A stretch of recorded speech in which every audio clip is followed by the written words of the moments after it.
There's actually a picture of Helena behind me as Mrs. Lovett and another one just down there.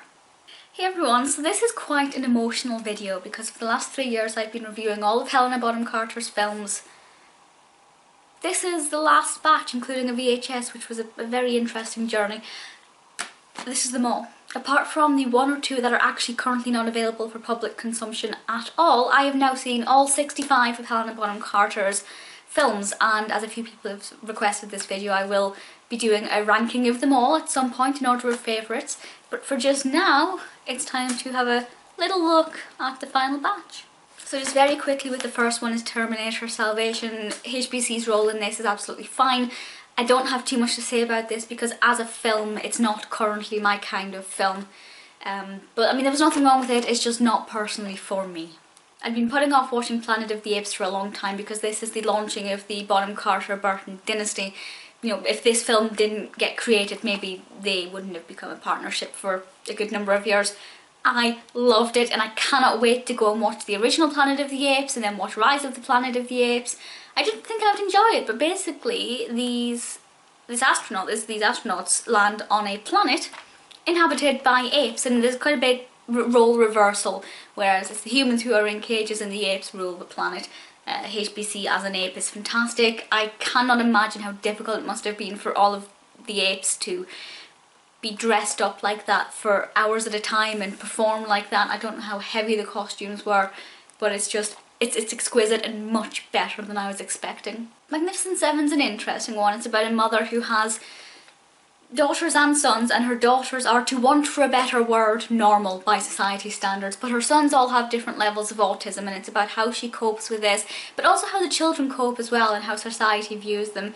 It's very emotional, but it's also very funny, and I think it's got that balance perfectly, and there are a lot of extreme close-ups of Helena's face in this, which is beautiful, but you can really see the emotion pouring out of her, so I think it's an excellent film.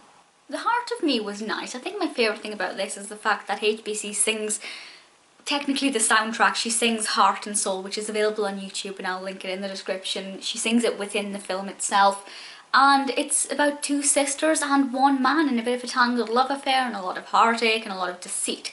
It's a nice film. It's nothing spectacular, but I did enjoy it. With Women Talking Dirty, second last, she has a Scottish accent in this. Me being Scottish, I was like, well, hey, it took a little bit of getting used to, but I kind of got on board with that for about half an hour.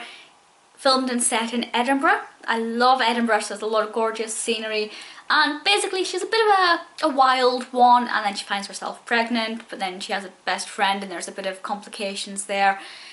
Again, it's nothing spectacular, but I think if you're in the mood for something that's a bit wacky and that's really heightened by the characters in it rather than the story itself, I definitely think this is good. And Freddie Highmore is in it, and he's about this tall. He's absolutely adorable. And lastly, this is actually an American import. I'm not going to tell you how much this cost me, but this is The Vision, and she's quite young in this, and there'll be a picture on screen of her in this.